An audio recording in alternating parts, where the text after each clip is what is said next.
Hi, I'm John Maxwell.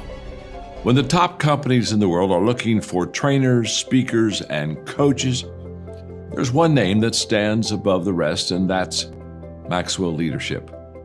Our certified team members have gotten proven results for companies all over the globe, and our reputation, I'm proud to say, is second to none.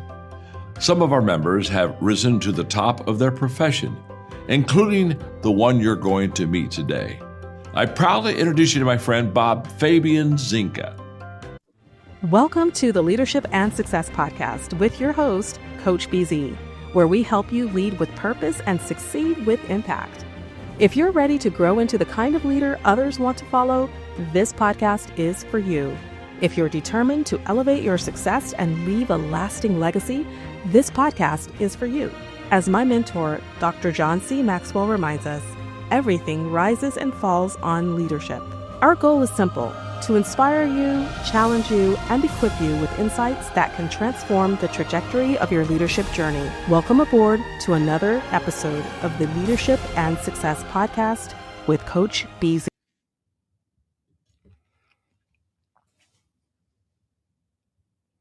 All right, everyone, welcome to another special edition of the Leadership and Success Podcast. This is season 31, episode 2. That's because we're going to be talking about ancient wisdom, mentoring from the book of Proverbs, right? And this is about ancient wisdom and leadership lesson from the book of Proverbs. Today, we are doing Proverb chapter 2. We did Proverb chapter 1 yesterday.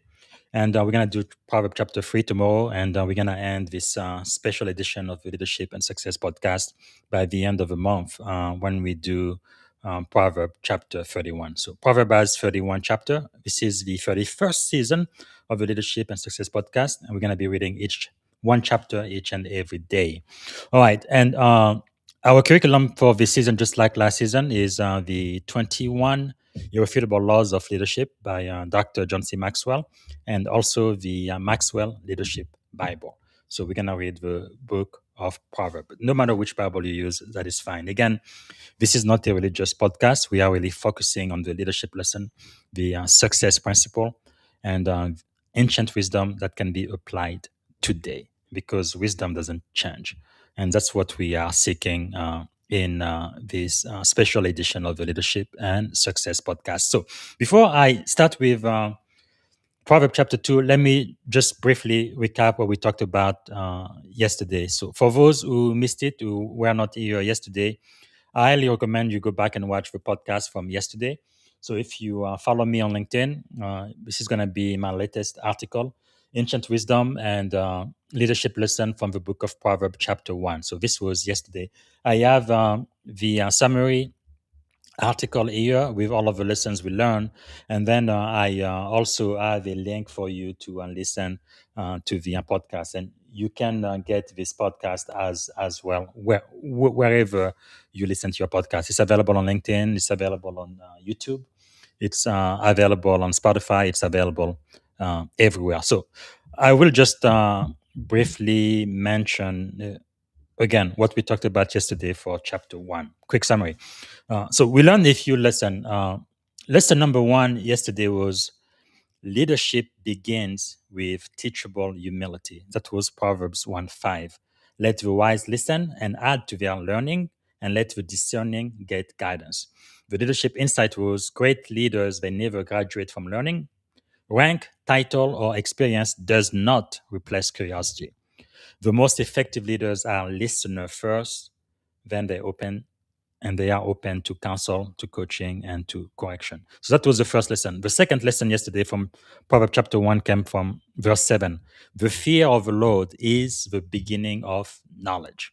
Fools despise wisdom and instruction. So that's really the cornerstone verse for Proverbs. Fear. It means reverence, accountability, and moral awareness. So basically, leadership without reverence, without accountability, without moral awareness drifts toward ego, manipulation, or abuse of power. So be humble. Reverence anchors ethical leadership. And the third lesson we learned yesterday was from Proverbs chapter 1, verse 8 and 9. Listen, my son, to your father's instruction, and do not forsake your mother's teaching. They are a garland to grace your head and the chain to adorn your neck. So that's about heeding wise counsel early. So these verses emphasize intergenerational wisdom, learning from your parents or people who are elder than you. Leaders who ignore those who came before them repeat avoidable mistakes. And wisdom is an inheritance, not a burden. Very important lesson. And then the fourth lesson we learned yesterday from Proverbs 1 was verse 10. My son, if sinful men entice you, do not give in to them. So peer pressure is a leadership test. That's the lesson. So leadership often fails quietly through small compromises made for acceptance, speed, or convenience. And this verse reminds leader that integrity is tested socially, not just strategically. All right, and then lesson number 5 was from verses 15 and 16. Do not set foot on their paths, for their feet rush into evil. So shortcuts carry hidden cost. An ethical shortcut may look efficient, attractive, but they erode trust, morale, and legitimacy. Leadership is not just about result, but about how results are achieved. Shortcuts carry trust. And lesson number 6, verses 24 and 26. But since you refuse to listen, I in turn will laugh when disaster strikes you. So ignoring wisdom has consequences. So wisdom is patient, but not passive. Leaders who repeatedly ignore warnings, data, or dissent eventually face crisis. Most leadership failures are predictable, they are not sudden. All right, and I think the final lesson 7, was from verse 33. But whoever listens to me will live in safety and be at ease without fear of harm. So wisdom produces security, not fear. And the insight is the end goal of wise leadership is psychological safety, stability, and trust. When leaders listen well and lead ethically, people flourish and fear loses its grip. So that's what we learned yesterday from the book of Proverbs, chapter 1, which teaches us that wisdom is not optional for leaders, it is foundational. Okay. And leadership is not defined by charisma, authority, or ambition, but by humility, discernment, and accountability. Those who pursue wisdom lead with clarity. Those who reject wisdom lead toward chaos. And it's often unintentional. So that's what we learned yesterday. So today we're going to start our new lesson on chapter 2. So I would like to hear from you guys. For those of you watching online, let me know what you think, which verse speaks to you, and what wisdom, what leadership lesson, what leadership insight, and what success principle you get out of it. So here are my ideas for Proverbs chapter 2. Again, like I said yesterday when I started this special edition of the Leadership and Success podcast, I've been reading the book of Proverbs every single year since I was about 12, 13 years old. And after when I got married, my wife and I would do it together. And now, this is the first time I would like to share some of the things I have learned in the book of Proverbs with the entire Leadership and Success podcast family. And again, you don't have to be a Christian, you don't have to be a Jew or a Muslim. This is not religious at all. It's just about the ancient wisdom and how we apply it today. It's about leadership principle and success principle from the book of Proverbs. So yesterday we did Proverbs chapter 1. Today we're going to start with chapter 2. So chapter 2 is about the discipline of discernment. Leadership wisdom is not accidental. It is pursued, protected, and practiced. You have to pursue wisdom. It doesn't just come to you. You are going at an incline, right? You're going upstream. You want to do something different. You have to seek something that you don't have, know something that you don't know. You have to pursue it. Sometimes you may have to spend a little bit of money. You have to spend time, focus, energy, attention, but you are seeking it. You want to be different. You want to be better, and you seek wisdom. So wisdom wants to be sought. It's not just given to you. All right. Proverbs 2 teaches that discernment is a leader's quiet superpower.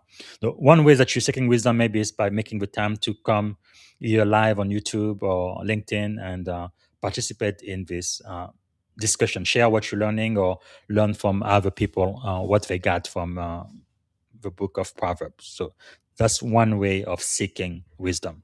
All right. So Proverb 2 teaches that discernment is a leader's quiet superpower. You have to be discernible, right?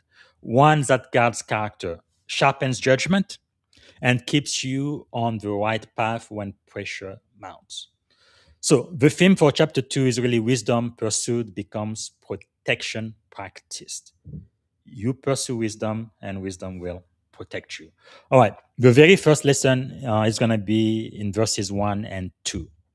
They say, "My son, if you accept my words and store up my commands within you, turning your ear to wisdom and applying your heart to understanding." So the first lesson is stored wisdom. Why great leaders learn on purpose. You have to learn, but you learn on purpose. It doesn't happen by accident. You have to be intentional. If you are going to learn, you're going to have to do it purposefully. So the leadership insight, leadership goes growth begins with intentional receptivity. You have to be ready to receive and be intentional, seeking the wisdom. Wisdom must be welcome, retained, and internalized, not merely heard, right? You have to seek after it. So let's talk about leadership application. You build daily learning rhythm, right? Reading, mentoring, reflection. One thing my mentor does, Papa John says he does 5 things every single day, every day. Since he was like in his 20s, he's done that. He's in his less, 70s now. Every single day, no exception. Sunday, holidays, it doesn't matter. Every day he does 5 things. He reads, he writes, he asks questions, he thinks, and he files. Every single day he does that.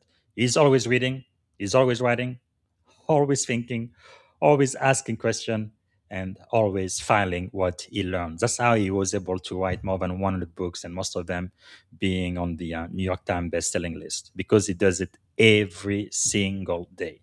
All right. That's also part of the reason why I was inspired since 2025. I think it was about May. I started writing a leadership devotion on LinkedIn every single day. And then I started doing my podcast too every single day. And right now I am doing 2 podcasts every day, at least for the month of May. My regular podcast, which is season 5, and I've already interviewed I think 5, 6 people today. But at the same time, I am doing in parallel this special edition for the book of Proverbs. But every day, I was here yesterday, I'm here today, and I'll be back tomorrow for chapter verse 3. That's really how you seek wisdom. You have to build that daily habit, right? That so that it becomes you don't have to think about it anymore. It becomes automatic, right? You just keep doing it over and over again. It becomes part of you. So another leadership application for this lesson in Proverb, translate lesson into behavior, not just notes, right? You learn your lesson and then you have to act upon it. Don't just know it, but do it. I've said it many times before. You don't really know anything until you actually do it. Because you may know it in your head and think, oh, I know it. But as long as you don't do it, you really don't know it. You're going to know it when you are doing it and you start seeing the result of whatever it is that you've learned. So that's wisdom, right? Get the understanding, but then you have to apply it, change your behavior, and put it in practice. And number 3, you have to create space for feedback, especially from those below you. Right? Not just your boss, not just your elders, not just your parents, but people who report to you, even your children. You have to create space for feedback, because feedback is good. It doesn't mean that you're going to accept every feedback that is given. It doesn't mean that you're going to do everything people ask you to do, but it means that you have an open mind. You want to hear what they have to say, and then you make up your own decision whether I'm going to do it or not. But at least you listen. Okay. So what leadership lesson am I storing versus merely sampling? Something to think about. What leadership lesson are you storing? Because I used to be one of those what would just keep learning and learning, going from book to book, from seminar to seminar, just keep learning and learning and learning. But at some point, all of that learning isn't going to do you any good unless you put it in practice, right? You're going to have to put it in practice. That's when you're going to see the result. Because you can know everything how to run a business, but if you've never run a business before, that information really is absolutely no good. So you have to do it, put it into practice. All right. The anchor reflection here for the first lesson is, where have I confused experience with wisdom? And what truth do I need to deliberately anchor in my heart today? Think about that. Wisdom. All right. The second lesson, that's going to be in Proverbs chapter 2, verses 3 and 4. The second lesson is urgency for insight, seeking wisdom before speed. You have to have that sense of urgency. Get wisdom before you go fast, right? Get wisdom, and then you can go fast and accomplish whatever it is you want to do. But you have to seek wisdom first. All right. So verses 3 and 4 say, indeed, if you call out for insight and cry aloud for understanding, and if you look for it, so you have to seek it, as for silver, as if it was money, and search for it as for hidden treasure. It's almost as if you are going back in the days they would go westward toward California and be looking for gold, right? So they would be digging, trying to find hidden treasure. That's the mindset you have to have for wisdom. I want wisdom. I'm seeking it. I am putting my time, my energy, my focus, sometimes even my money, because I want to understand it, right? Seek it, seek wisdom, and then you can apply it. So discernment responds to desperation, not distraction. All right. Leaders who urgently seek understanding avoid reckless confidence. So, what are some applications? Pose major decision for counsel and clarity. And usually, I like to have at least two counsel, two advisor, two to three, right? But at least two. This way, I can see, okay, this is what this person said, this is what this person said. I trust them both. So, what do I say? And then I can consider that and then make my decision. But I think the more advisor you have, the better. Many times in the Bible, it talks about in the mouth of two or three witnesses. We need to be at least two witnesses. One witness is not enough. You need to be able to look at things and make sure that you are also looking at your blind side, right? Something that you may not be aware of, but somebody else might be. So the more counsels you have, I think, the better pictures you will have. So seek wisdom, seek mentorship. All right. Ask better question before offering answers. So you have to consider what is being said, think about it, and then respond. Don't just react to it.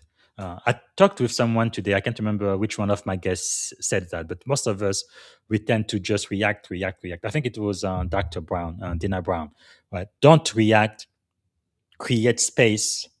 Think. Make a decision, and then respond. That's wisdom. So normalize seeking insight as strength, not weakness.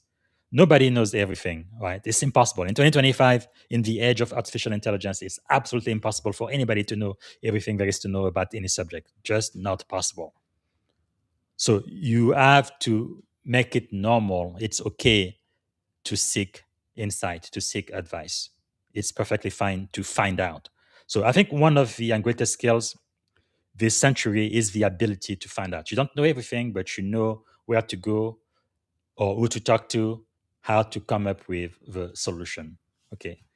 It's really a mindset. So what decision deserves more wisdom than speed right now? Do you need to take a pause and get wisdom so you can move forward? So the anchor reflection for lesson 2 is, am I leading from urgency to appear decisive, or am I leading from humility to be wise? So that's your choice. All right, let's go to lesson number 3. Lesson number 3 is the humble leader's advantage.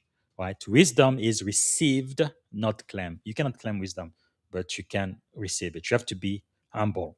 So that's in Proverbs chapter 2, verse 6. For the Lord gives wisdom, it's a gift. From his mouth come knowledge and understanding. So you have to receive it. All right, so wisdom is received, not self generated. Humility is the gateway to insight. There is really so much more that people could accomplish if they were just humble, because you do so much more when you collaborate with other people, right? So, being humble enough to know I don't know everything, and that together we can do so much more than we can individually. That is wisdom. So, what type of application can we have from that? Maybe begin leadership moments with grounding, maybe prayer or self reflection, meditation, or silence. I think it was Terry Maxwell I spoke to today. She was like, you need to slow down, breathe. You have to slow down your body, right? So that you have time to act not out of fear, but because you are calm, collected, you can focus and you can make a logical decision. Because most people are always driven and they are always moving forward and moving and moving and moving. And before they know it, they start just reacting. You need to create a space, get rid of all of the distraction, and then think and make a decision. All right. So invite diverse perspective to challenge blind spots. That's so important because if you only have people around you that think the same way as you do, you have the same background, all of you guys will be no, failing and missing a blind spot, which could be quite catastrophic. That's why you need diversity. Right? We've been talking about DI in this country: diversity, equity, inclusion, belonging. That's very important. You need to have a diverse group of people around you so that you can form a highly performing team, so that you can get different point of view and you will perform a lot better. And I believe that is wisdom.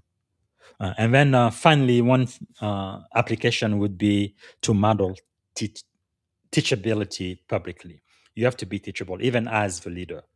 Are you teachable? I believe it was on Terry Maxwell today. I believe it was season 5. I believe it was episode 3. Terry Maxwell. She said in her company, if you are not teachable, they are not going to hire you. Everybody in the company, they have core values. They live by those values. And once they hire someone new, they are going to assess them first 30 days, 60 days, and 90 days. And if that person doesn't show those values, doesn't live by those values, and is not teachable, then that person will be shown the door so they can pursue other opportunity. That is so powerful. And I really wish every company would do that.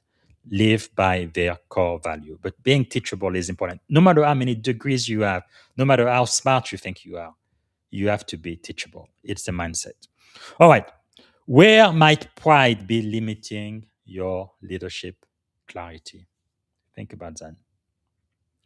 The anchor reflection is what would change if I led today assuming I don't have all the answer. But I'm telling you flat out, you don't have all the answers. It's just impossible. That's why we have to rely on one on another. Okay. All right. Lesson number 4. That's going to be from verses 7 and 8. Integrity as armor. How upright leadership protects the mission. You have to be a leader of integrity because integrity will protect your mission. Integrity is your armor. That's the lesson. So, verses 7 and 8 say, he holds success in store for the upright, guarding the courses of the just and protecting the way of his faithful ones. Just, faithful, upright. You will have success. So, leadership insight. Integrity creates long term protection. Ethical leadership is strategic leadership. You have to think long term, not just microwave here and now, but long term, 6 months from now, a year from now, 3 years from now, 5 years from now. What are you doing now in order to plan for that future? I think the leaders who have long term perspective, and the longer your perspective, I believe the more success you will achieve. Whereas people who just live day by day, just live in the moment, they really don't even know where they are going. They just end up anywhere life is going to push them. But when you have intentionality, when you have strategy, when you have perspective, you think about, this is where I am, this is where I want to go. So what do I need to do in order to get there? And then make correction changes on the way. But you have a vision, right? You have a focus. All right. I believe as an application, you can establish clear ethical boundaries before pressure hits. And I remember that lesson from season 4 when I talked to my old professor, Dr. Casey Lucius. she was teaching us that when it comes to ethics, you really have to rehearse that, decide in advance what you're going to do when you get into the pressure, right?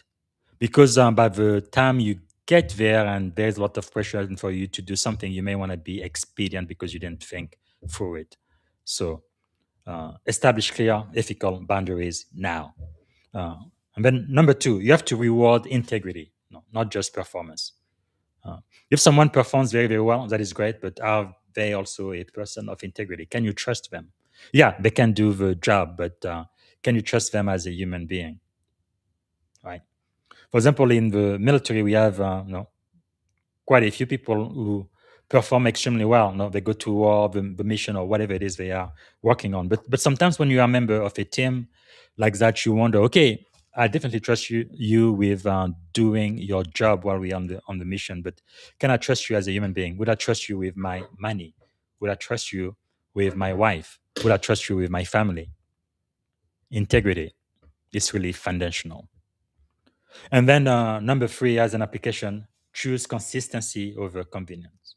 Be consistent. As a leader, people need to know that you have the same yesterday, today, and tomorrow. That you have those rules, those policies, and they apply to everybody, including yourself. Right? You hold everybody to a high standard, but you don't play favorite. Right? You are consistent, so they know. Oh yeah, these are the rules. I know if I do that, I'm gonna get the reward, and I know if I don't do that, I'm gonna get the consequences, no matter who I am or where I come from. That's very, very helpful. Some of the best commanding officers I've ever had in the Navy were very, very consistent. Sometimes they were pretty tough. They had very, very high standard, but they were very clear. Hey, if you guys do this and you go, you meet this standard or you exceed it, this is what's going to happen. But if you don't, well, this is what's going to happen. And they are consistent with it. And I think that is so important in life and in leadership. So, where am I tempted to compromise under pressure? Where are you? And what can you do about it? The anchor reflection for this lesson is my leadership built on what works or on what is right? Think about that. All right, lesson number 5. That's going to be from verse 9. Then you will understand what is right and just and fair, every good path. So, lesson number 5, choosing the right path: justice, fairness, and ethical clarity. Discernment clarifies not just what is possible, but what is just. Leadership application: evaluate decision through impact and fairness lenses. What's going to be the impact, and am I being fair?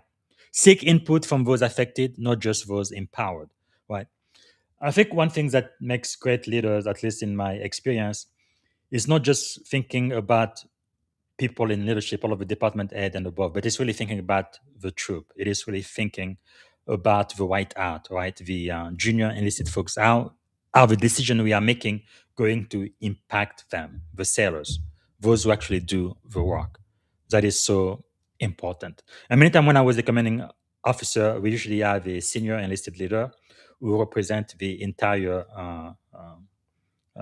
enlisted member, the white hat, and they make sure whatever decision made by the commanding officers is going to be beneficial for the more junior enlisted member of the command. And if there are some issues, they will definitely voice concern. And as a commanding officer, you absolutely need to listen to that. But when you make those decisions, think about the impact and also making sure that it is fair. And then seek input from the people who are going to be affected by the policies that you are coming with, not just people who are empowered to enforce those policies. And then finally, you need to balance outcome with your values, right? I think it's very important to have those core values, but they are core to you, meaning you have to live by them. Important. Okay. Who benefits and who bears the cost of your decision? That's the question. So the anchor reflection is, would I be at peace if this decision became my leadership legacy? Would you be? Think about that. All right, lesson number 6, internal guardrails. Discretion as a leader's first line of defense. So that's going to be from verses 10 and 11. For wisdom will enter your heart, discretion will protect you, and understanding will guard you. Wisdom, discretion, understanding. So, mature leaders develop internal guardrails, not just external rules, right? How can you apply this? Practice discretion in speech, email, and decision making. Be discreet. I think the number one person who taught me how to be discreet was my mother. She really was very, very good at it. You wouldn't know what she was planning until it was already done, until it was a fait accompli. That's really how she operated. And it was really wonderful to see. Uh, but yeah, she taught me to be discreet, how to keep your mouth shut and just focus on your work, on your goals, and completely do not pay attention to distraction. Stay focused on your main thing. Let your main thing be your main thing, and then once you accomplish whatever it is you wanted to accomplish, then everybody will eventually know. But be discreet. So, number two, avoid reactive leadership. Respond thoughtfully. We talked about this earlier. Don't just react, but respond. Take the time to create the space to think and to come up with a response and then respond. Don't just automatically react. All right. And then number three, model emotional intelligence under pressure. To me, emotional intelligence is really two things: self awareness, be aware of yourself, your surrounding, but also be aware of other people, right? Because in leadership, you don't really treat everybody exactly the same. You have to consider their strength, their weaknesses, the opportunities, and the threats that your people are facing. And it's different for everyone. So you have to come up with a unique approach to how to deal with specific people within your team, your organization, and everywhere, so that you use the best method to motivate, to influence, to inspire those people. Because not everybody is inspired or motivated by the same thing. So you have to use emotional intelligence. Again, it takes time. You need to get to know people. I talked with four-star Admiral Gary Brito today.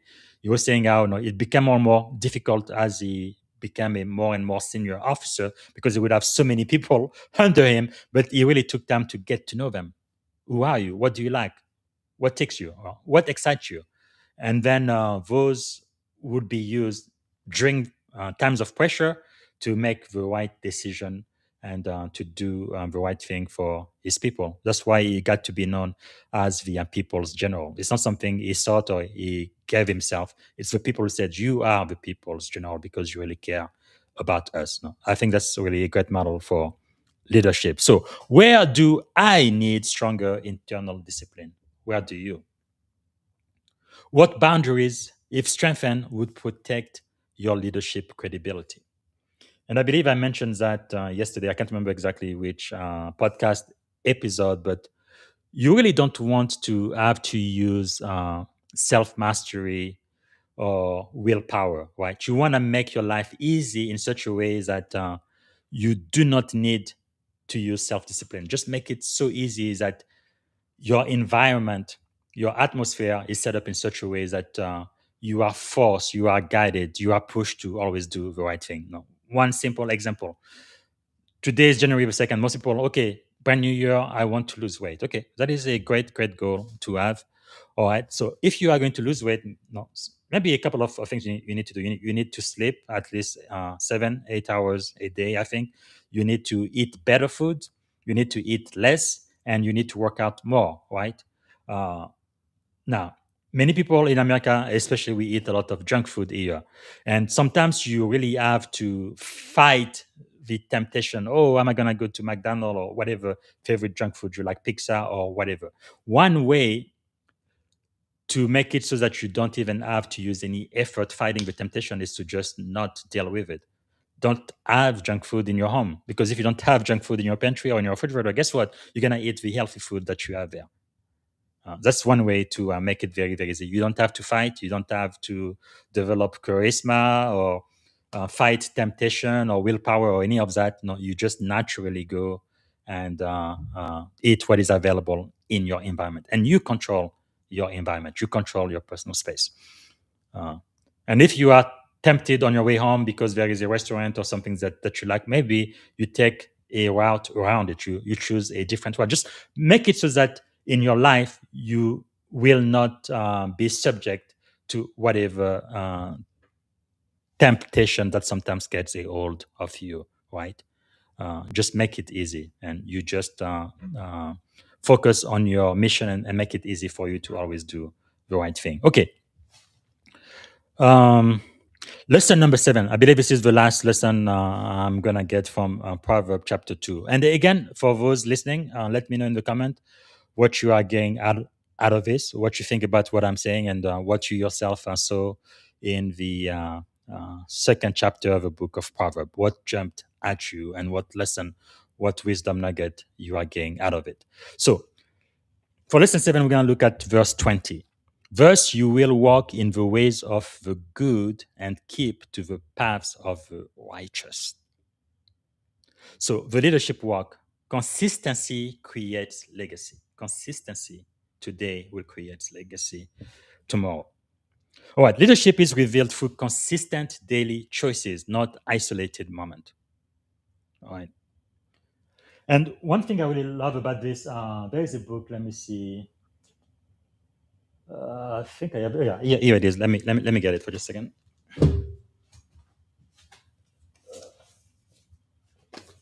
One of my mentors, Darren Hardy, he wrote this book, The Compound Effect. I highly recommend you all read this. Great book. Jumpstart your income, your life, your success.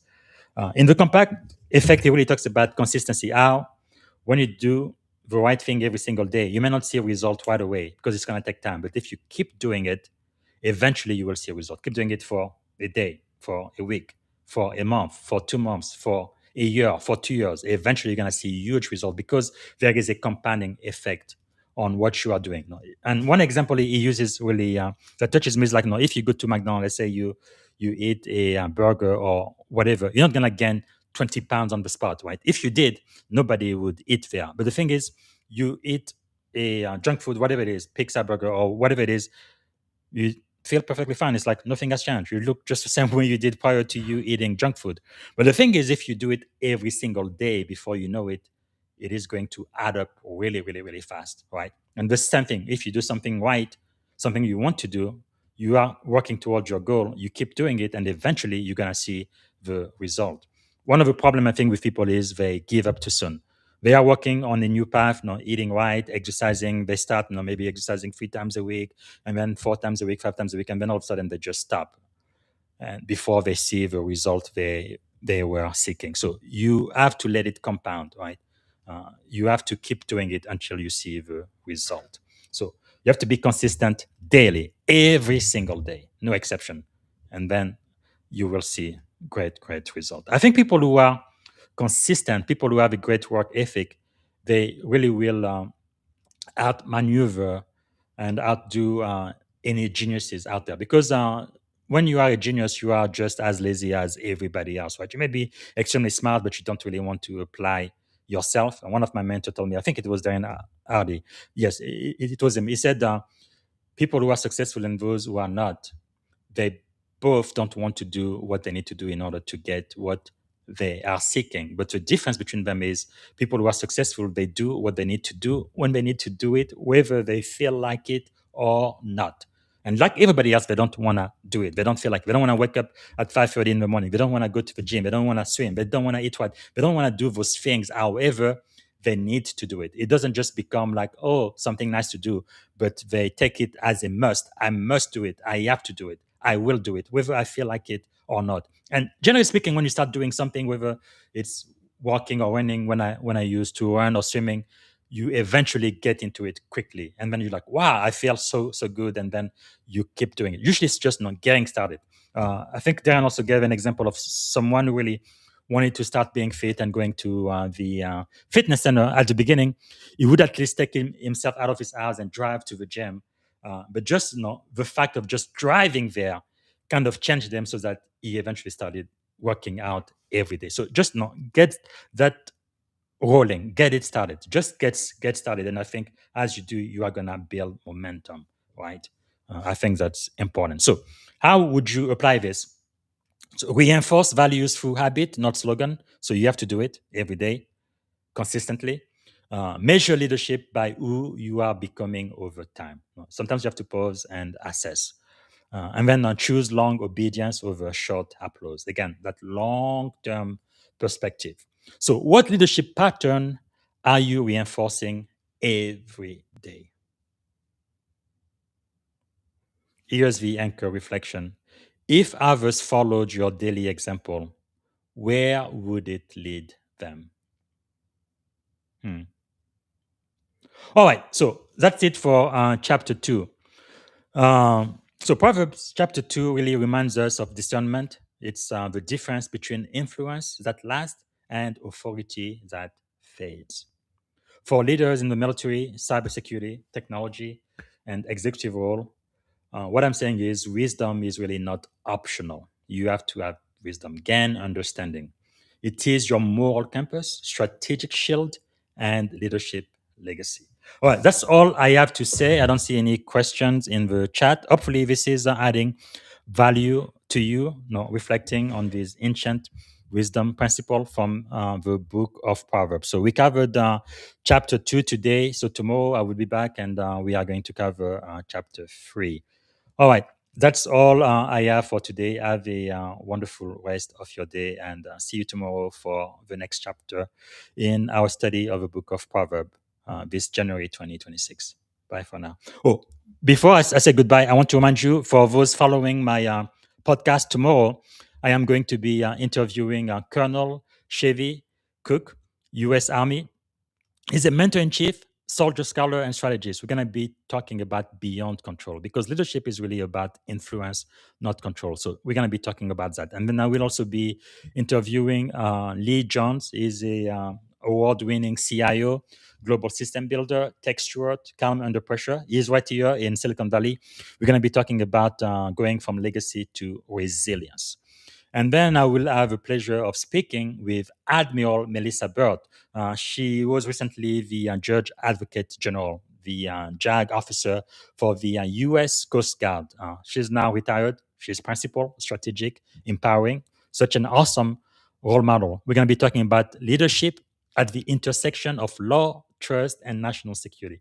I think this is so timely. We really need to talk about this in our nation.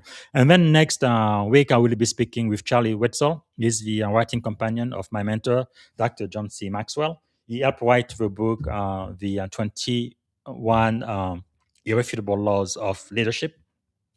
And really, to me, this is really the number one leadership book in the world. But as you can see, his name is not on the cover. It says John Maxwell only. But Charlie really had a lot to do with all of the best-selling books that Papa John has written, and many other authors too, including Kevin Myers, for example, the Grown Up Faith. And he's written his own books, the Marvel Studio Story with his wife, A Christmas Wish, and also a book that became a movie, right? The Chocolate Shop. I think it was made into a short film. So anyway, I'm really excited to be speaking with Charlie next week. And then I have another speaker confirmed that's going to be Tambra Ray Stevenson. She's a food justice visionary, cultural engineer, and a scholar practitioner. We're going to be talking about leadership with nourishment. She's also the best-selling author of the book series Wanda for children. So that's going to be really, really exciting. Again, see you here tomorrow for chapter 3 of the book of Proverbs. All right. Bye for now. Thank you. Thank you for tuning in to the Leadership and Success Podcast with your host, Coach BZ. If today's episode added value to your leadership journey, be sure to subscribe, share, and join us again for more wisdom nuggets on how to lead better and achieve greater success. Remember, leadership is the most critical skill of our time. The world will always need leaders to inspire others, drive innovation, and execute meaningful strategy. So why not count yourself among the bold leaders shaping the 21st century? Until next time, stay inspired, stay committed, and keep leading with excellence.